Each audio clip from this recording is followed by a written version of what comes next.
Master నమస్కారం. Master CVV యోగమునందు సాధకుడు అభివృద్ధి చెందాలంటే ప్రధానంగా తన మనోప్రవృత్తిని మెరుగుపరుచుకునవలెను. మనస్సు యొక్క గుణములు మరియు ఇష్టాయిష్టముల సముదాయమే మనోప్రవృత్తి అందురు. యోగ సాధన యందు సాధకుడు మనోప్రవృత్తిని చక్కబెట్టుకొనుట సాధనలో ఒక భాగం. మనోప్రవృత్తి బాగుంటేనే యోగ సాధనలో వృద్ధి పొందగలము.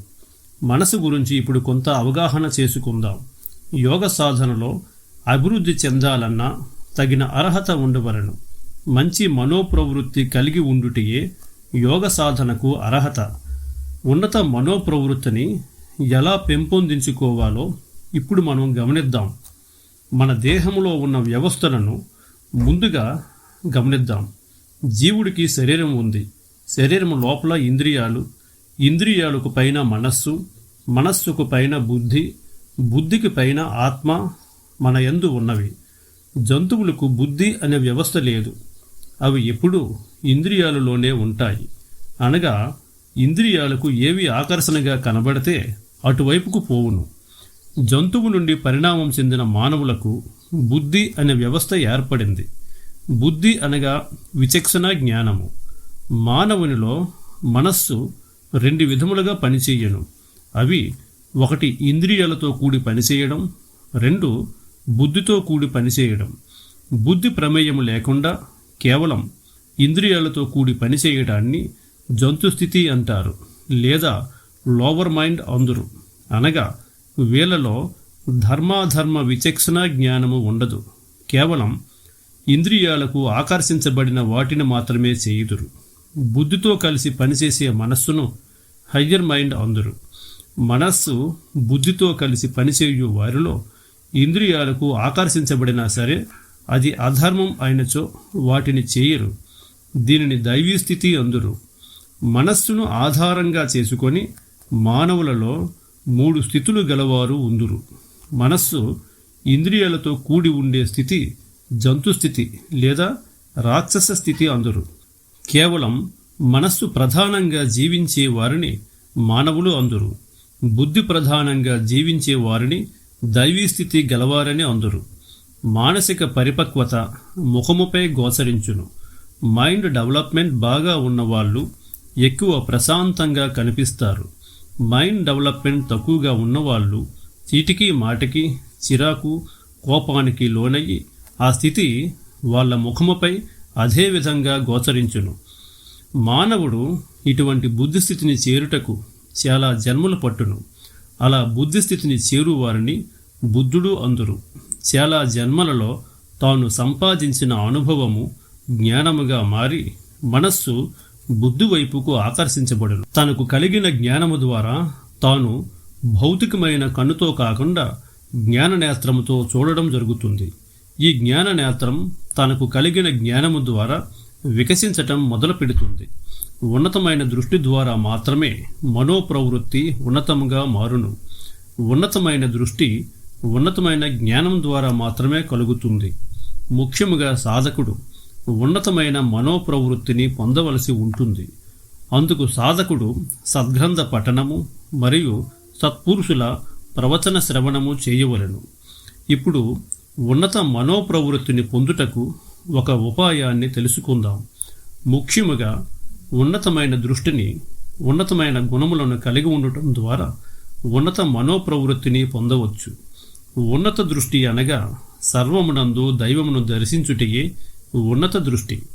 ఉన్నత దృష్టి ఉన్నతమైన జ్ఞానం ద్వారా మాత్రమే పొందగలము. ఉన్నత దృష్టికి సంబంధించిన వీడియో లింకును డిస్క్రిప్షన్ బాక్సులో ఇవ్వడం జరిగింది. ఆసక్తి గలవారు చూడవచ్చును.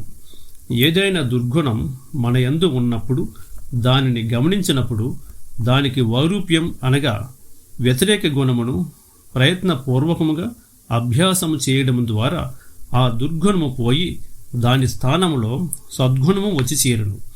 ఉదాహరణకు లోభం అనే దుర్గుణం మన యందు ఉన్నప్పుడు దానికి వ్యతిరేక గుణమైన దానమును ప్రయత్నపూర్వకముగా సాధన చేయవలెను.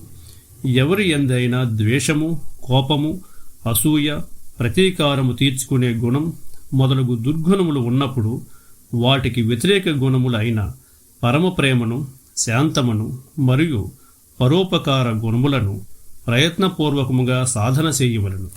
ఇటువంటి సాధన వలన తొందరగా మనము సద్గుణములను సంపాదించి ఉన్నతమైన మనోప్రవృత్తిని పొందవచ్చును. అందుకు చాలా సంకల్ప బలము మరియు శక్తి అవసరం. మనసునందు చెడు భావములు, చెడు సంకల్పములు, ద్వేషము మొదలుగునవి కలిగినప్పుడు సంకల్ప శక్తి ద్వారా వాటి స్థానములో వెంటనే సద్భావములను, సత్సంకల్పములను మరియు పరమప్రేమను మన నుండి ప్రయత్నపూర్వకముగా సంకల్పించవలను. ఈ సాధన ద్వారా మనోకోశము శుద్ధి కాబడి ఉన్నత మనసు సిద్ధించెను. దీనిని సాధకులు గమనించి తమ నిత్య జీవితంలో ఈ సాధనను అభ్యసింపగలరని మనవి. దినచర్యలో 5 నుండి 15 నిమిషములు సద్గుణాలను ధ్యానము చేయడం ద్వారా ఉన్నత గుణములను సంపాదించుకోవచ్చును. మనోక్షేత్రమును వ్యవసాయము చేయవలను. ఇది ఎలా అంటే, మనోక్షేత్రంలో ఉత్సాహం అనే ఎరువును చల్లి, సద్భావములు, సత్సంకల్పాలు అనే విత్తనములు చల్లి, ప్రేమ అనే నీరును పోసి మొలకెత్తించి మహావృక్షములుగా పెంచినచో ఆ మనోవ్యవసాయ క్షేత్రము యోగసిద్ధి అనే మహాఫలమును ఇచ్చును. అందువల్ల ప్రతి సాధకుడు తన సంకల్ప శక్తి ద్వారా మనసునందు ఉన్న మలినమును తీసి పవిత్రీకరించుకొనవలను. ఇది ఎలా అంటే, చెడు సంకల్పాలు, చెడు భావములు వచ్చినప్పుడు వాటి స్థానంలో వాటికి వ్యతిరేకంగా ఉండే సత్సంకల్పాలను, సద్భావములను తన సంకల్ప శక్తిసే సంకల్పించవలను. అప్పుడు మనసునందు ఉన్న చెడు మంచిసే న్యూట్రలైజ్ అవుతుంది. చెడు ప్రభావం నుండి సాధకుడు రక్షించుకునే వీలు కలుగుతుంది. సాధకుని మనోక్షేత్రంలో చెడు భావములు, చెడు సంకల్పాలు అనే కలుపు మొక్కలను నిత్యం తీసివేయచుండవలను. ఈ విధముగా యోగ సాధకుడు తన మనోకోశమును పవిత్రముగా ఉంచుకొనవలను. హృదయము మలినముతో ఉన్నప్పుడు యోగ సాధన ముందుకు సాగదనే విషయాన్ని ప్రతి యోగ సాధకుడు గుర్తుపెట్టుకోవాలి. మనసును శారీరక ఆరోగ్యపరంగా 2 రకములుగా విభజింపవచ్చును. అవి 1 రోగకారకమైన మనస్సు, 2 ఆరోగ్యకారకమైన మనస్సు. రోగకారకమైన మనసు ద్వారా మనకు రోగములు వచ్చును. ఆరోగ్యకారకమైన మనసు ద్వారా మన శరీరం ఎప్పుడూ ఆరోగ్యకరముగా ఉండును. రోగకారక మనస్సు అనగా చెడు ఆలోచనలు, చెడు భావములు, చెడు సంకల్పాలు, చెడు కోరికలు, ఈర్ష్య, పగ, ద్వేషము మరియు చెడు వ్యసనములను కలిగి ఉన్న మనస్సు అనే అర్థం. రోగకారకమైన మనస్సు సంకల్ప శక్తి ద్వారా నిర్మూలించుకొని ఆరోగ్యకారకమైన మనస్సును ఉద్ధారణ గావించుకునవలను. ఇది ఎలా అంటే, చెడు గుణములను గమనించి వాటి యొక్క వ్యతిరేక గుణములైన మంచి గుణములను సంకల్పించి ఆచరణలో పెట్టవలను. ఈ సాధన ద్వారా ఎన్నో జన్మలలో పొందవలసిన పరిణామము ఈ జన్మలోనే పొందే అవకాశం ఉండును. యోగి కాదలసిన వాడు ముందుగా మంచి మానవత్వం గల మనిషిగా మారవలను. శారీరక స్థితి మానసిక స్థితిపై ఆధారపడి ఉంటుంది. శరీరంపై మనసుకు విశేషమైన అధికారం ఉంటుంది. మన శరీరంలో ఉండే గ్రంథులు మనస్సుపై ఆధారపడి స్రవించును. మనస్సు చెడు స్థితిలో ఉన్నప్పుడు దానికి అనుగుణంగా మన శరీరంలో ఉండే గ్రంథులు సమతాస్థితిని కోల్పోయి దానికి అనుగుణంగా స్రావాలను స్రవించి శరీరమునకు నష్టమును కలిగించును మరియు రోగములను కలిగించును. సాధకుడు ముఖ్యముగా గమనించవలసింది ఏమిటంటే, మన యొక్క మనస్సు ఏ స్థితిలో ఉంటే మన శరీరంలో ఉండే గ్రంథులు ఆ స్థితికి తగ్గట్టుగానే స్రావాలను స్రవించును. ఉదాహరణకు, కామముతో ఉన్నప్పుడు శరీరంలో దానికి సంబంధించిన గ్రంథి స్రవించును. కోపము, ద్వేషముతో ఉన్నప్పుడు దానికి అనుగుణంగా గ్రంథులు స్రవించును. గ్రంథులు సమస్థితిని కోల్పోయినప్పుడు అవి స్రావాలను స్రవించవలసిన దానికంటే ఎక్కువగా గాని తక్కువగా గాని స్రవించి శరీరమును వ్యాధులకు గురిచేయను. ఉదాహరణకు, థైరాయిడ్ గ్రంథి సమతాస్థితిని కోల్పోతే థైరాయిడ్ వ్యాధి వచ్చును. మనసు ప్రభావమునకు అనుగుణంగా గ్రంథులు స్రవించును. మంచి స్థితిలో మనసు ఉన్నప్పుడు దానికి అనుగుణంగా గ్రంథులు సమస్థితిలో చక్కగా స్రవించి శరీరమును ఆరోగ్యముగా ఉంచును. దివ్యమైన భావములు, దివ్యమైన సంకల్పములతో మనసు ఉన్నప్పుడు మన శరీరమునందు దివ్య గ్రంథులు మేల్కొని దివ్య స్రావాలను స్రవించి మనకు దివ్యత్వాన్ని కలిగించును. యోగ సాధన యందు మనసే ప్రధానము. మనసునందు సంకల్ప శక్తిని వృద్ధి చేసుకొని సూపర్ మైండ్గా సాధకుడు మార్చుకోవలను.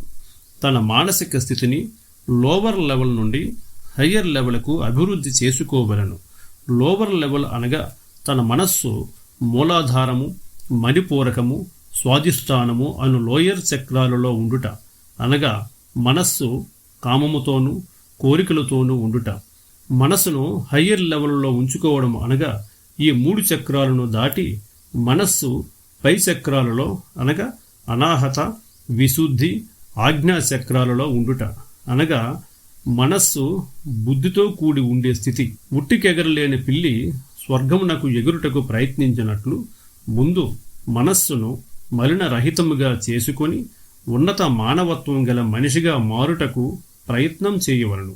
హృదయమునందు కల్మషం లేకుండా విశేషమైన సద్గుణములు సాధన ద్వారా ముందు పొందవలను. ఇలా ఎవరైతే ముందుగా ఉన్నత మానవత్వం గల మనిషిగా మారతారో వాళ్లకు మాత్రమే యోగ సాధనలో సిద్ధి పొందుటకు అర్హత కలుగును. లేనిచో రావణాసురుడు, హిరణ్యకశిపుల వలె తయారయ్యే ప్రమాదం ఉన్నది. ఉదాహరణకు వీళ్లకు అష్టసిద్ధులు వచ్చినసో వీళ్లకు ఎవరైనా గాడిద అని అంటే గాడిద అని అన్న వాళ్ళకి గాడిదవు అయిపోవుదుగాక అనే శపించే ప్రమాదం ఉన్నది. ఇటువంటి వాళ్లకు చీటికి మాటికి చిరాకు కోపం వచ్చి ఎదుటి వాళ్లకు శపించే ప్రమాదం ఉన్నది. అందువలన ఆది బ్రహ్మ ఇటువంటి వాళ్లకు అటువంటి శక్తిని ఇవ్వడు. కాబట్టి ఉన్నత వ్యక్తిత్వం గల వ్యక్తిగా మారినప్పుడు వాళ్లకు యోగ సాధనలో సిద్ధి పొందుటకు అర్హత కలుగును.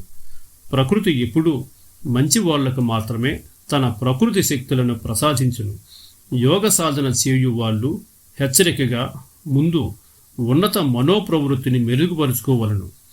దీనిని ముందు యోగ సాధకుడు సాధించినచో గురు అనుగ్రహము ద్వారా తన యందు యోగ పురోభివృద్ధి తొందరగా కలిగే అవకాశం ఉంటుంది. ఎందుకంటే అతనిని గురువు అప్పుడు మాత్రమే తన శిష్యునిగా స్వీకరించును. ఇదే అర్హత అనబడను. శిష్యుడు ఎప్పుడూ అతడు నా గురువు అని చెప్పుకుంటే కుదరదు. గురువు చెప్పుకోవాలి, ఇతను నా శిష్యుడని. ఉత్తమ సద్గుణములు కలిగిన పురుషులను అనగా రాముడు, బుద్ధుడు, జీసస్ క్రైస్ట్ మొదలగు వారిని ఆదర్శంగా తీసుకొని వాళ్ళలా మారటానికి ప్రయత్నం చేయవలను. అలా మారగలిగినచో గురువే నిన్ను వెతుక్కుంటూ నీ దగ్గరికి వచ్చును. ఎందుకంటే ఉత్తమ శిష్యుడు గురువుకు చాలా అరుదుగా దొరుకుదురు. అందువల్ల గురువు ఎంతగానో ఆనందించును. మాస్టర్ సివివి యోగమునందు సాధకుడు 2 పూట్లా ప్రార్థన చేసుకొని తన మనోకోశమును పరిశుద్ధము గావించుకొనవలను. యోగ సాధకుడు జ్ఞానార్జన చేసుకుంటూ మనోకోశమును పరిశుద్ధం చేసుకుంటూ పవిత్రమైన హృదయముతో యోగ సాధన చేసినసో యోగ సిద్ధి తొందరగా పొందే అవకాశం ఉండును.